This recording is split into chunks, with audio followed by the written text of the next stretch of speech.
दोस्तों, भगवान के पास ना कागज है, ना किताब है, फिर भी सारे जगत का हिसाब है। ये कहा जाता है कि जो कर्म हमने पहले किए हैं, उनका फल हमें आज मिलता है और जो आज करते हैं, उसका फल हमें बाद में मिलेगा। किसी ने सच ही कहा है, दूसरों के साथ किया हुआ छल बर्बादी के सारे रास्ते खोल देता है। अगर आप किसी के साथ बुरा करते हैं, तो आपके साथ भी बुरा ही होगा। आइए इसे एक कहानी के माध्यम से समझते हैं। बहुत समय पहले की बात है। एक विजयपुर गांव था। उस गांव के लोग बहुत ही ईमानदार और सच्चे थे। उसी गांव में एक रामू, उसकी पत्नी और दो बच्चे रहते थे। बड़े बेटे का नाम राहुल था और छोटे बेटे का नाम अजय था। रामू का परिवार खेती का काम करते थे। वह एक किसान थे। समय के साथ साथ वह दोनों भाई अब बड़े हो गए थे। अजय अक्सर अपने भाई राहुल को देखकर जलता था, क्योंकि राहुल स्वभाव से बहुत अच्छा था। वह सबकी मदद करता था। उसके दिल में सबके लिए दया और आदर भाव था। अजय का स्वभाव सही नहीं था, न उसके दिल में दूसरों के लिए कोई दया थी। वह अपने माता पिता से भी ठीक से बात नहीं करता था। वह हमेशा दूसरों का अनादर करता और नुकसान पहुंचाते रहते था। धीरे धीरे काफी वक्त गुजर गया। राहुल और अजय के माता पिता का देहांत हो गया। उसके माँ बाप इस दुनिया में नहीं रहे। राहुल उस वक्त घर पर नहीं था, वह दूसरे शहर गया था। जैसे ही उसको इस बात का पता लगा, वह सब काम छोड़कर दौड़ता हुआ अपने घर पहुंचा।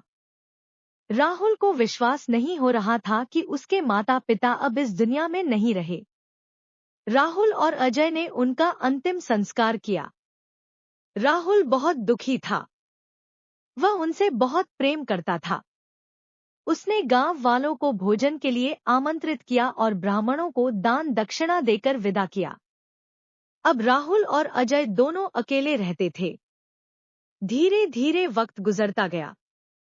वह हर साल अपने माता पिता की बरसी पर ब्राह्मणों को भोजन कराता और दान देता। ये सब चीजें नहीं आती थी। वह राहुल से बहुत ईर्ष्या करता था और वह राहुल से जलते रहता था। उस राज्य का राजा बहुत अच्छा था। वह राजा सबकी मदद भी किया करता था। इसीलिए एक बार अपने माता पिता की बरसी पर राहुल ने अपने राज्य के राजा को आदर सत्कार के साथ अपने घर बुलाया और राजा के सामने ब्राह्मणों और उसके सगे संबंधियों को खाना खिलाया। ब्राह्मणों को दान भी दिया ताकि उसके माता पिता स्वर्ग में अच्छे से खुश रह सके। अजय वहां खड़ा था। राजा भोजन करने के बाद अजय के पास गए। अजय ने राजा को प्रणाम किया। तभी राजा ने अजय से पूछा, तुम्हारा भाई तुम्हारे माता पिता के लिए इतना कुछ करता है, तुम ऐसा क्यों नहीं करते हो? आखिर वह तुम्हारे भी माता पिता थे। क्या तुम्हें यह समझ नहीं आता कि तुम भी अपने माता पिता के लिए कुछ कर सकते हो? अजय ने राजा से कुछ नहीं कहा और चुपचाप वहां से चला गया। अजय को गुस्सा आ रहा था, क्योंकि राजा ने उसकी बेइज्जती की, क्योंकि राहुल अब सबकी नजरों में अच्छा बन गया था। राजा ने भी उसकी तारीफ की थी और अजय सिर्फ चुपचाप देख रहा था। उसे ये सब देखा नहीं जा रहा था और वह राहुल से अपने अपमान का बदला लेने का सोच रहा था। 1-2 महीने बीत जाने के बाद एक रात अजय एक योजना बनाता है कि उसे कैसे भी करके रास्ते से हटाना होगा। अगले दिन अजय ढोंग करना शुरू करता है। नगर के सामने जोर जोर से चीखने लगता है और यह दिखावा करता है कि उसके माता पिता के गुजर जाने के बाद वह बहुत अकेला हो गया है और सब लोगों से कहता है कि मेरे माँ बाप मेरे सपने में आए थे, वे स्वर्ग में खुश नहीं हैं। वह कह रहे थे कि कोई वहां जाकर उन्हें खाना बनाकर खिलाएं, उनकी सेवा करें, तब भी खुश रहेंगे। उन्होंने मुझसे कल रात सपने में कहा था कि मेरे भाई राहुल को मेरे पास भेज दो, वह उनकी बहुत सेवा करता है। वह इसके साथ बहुत खुश रहेंगे, तभी उनकी आत्मा को शांति मिलेंगे। उन्होंने यह मामले की बात राजा तक पहुंच गई और राजा खुद वहां आता है।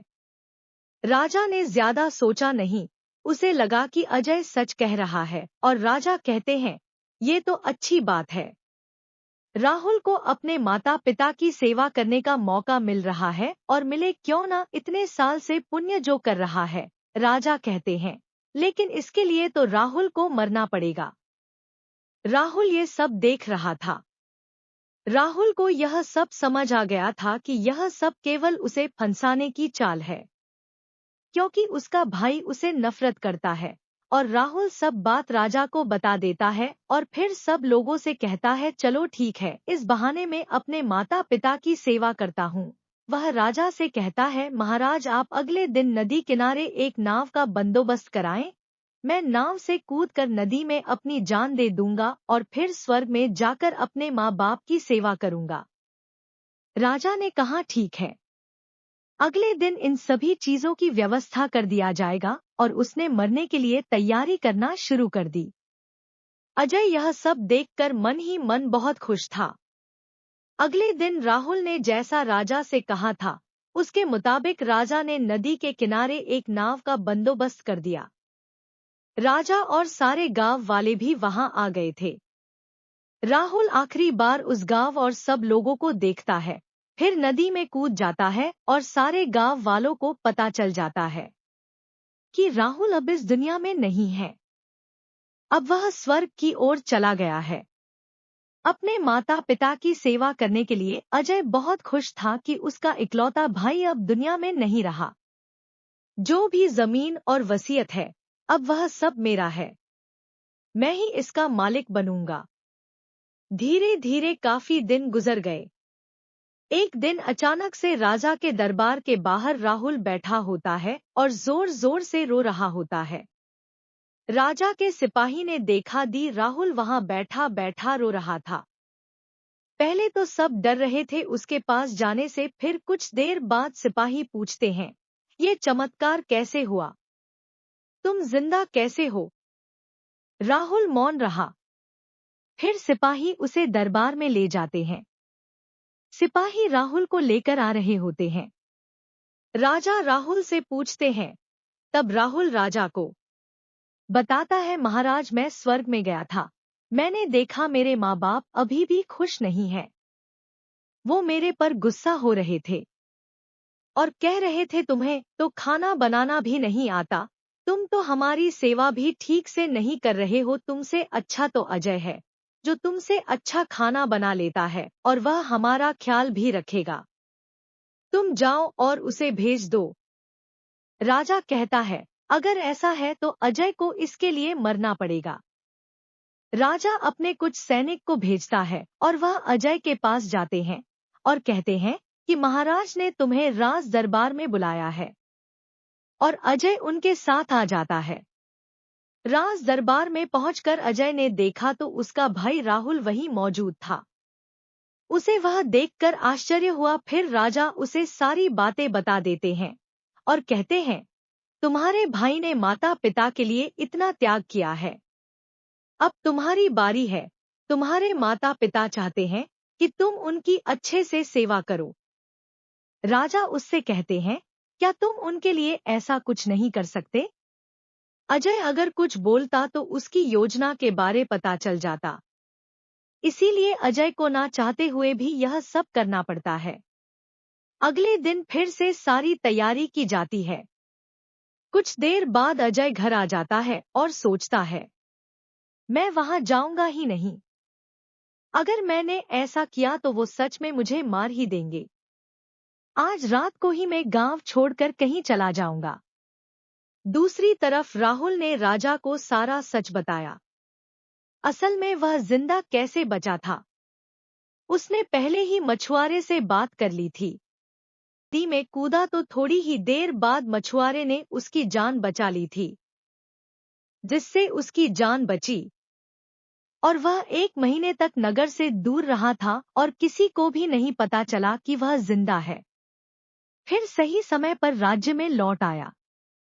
वह यह सब सिर्फ इसलिए किया क्योंकि वह उसके भाई अजय को एक सबक सिखाना चाहता था।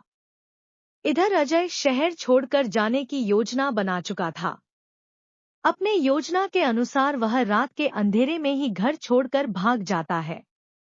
वह घर छोड़कर कुछ दूर गया ही था कि तभी राजा के कुछ सैनिकों की नजर उस पर पड़ती है और उसे रोकने का प्रयत्न करते हैं।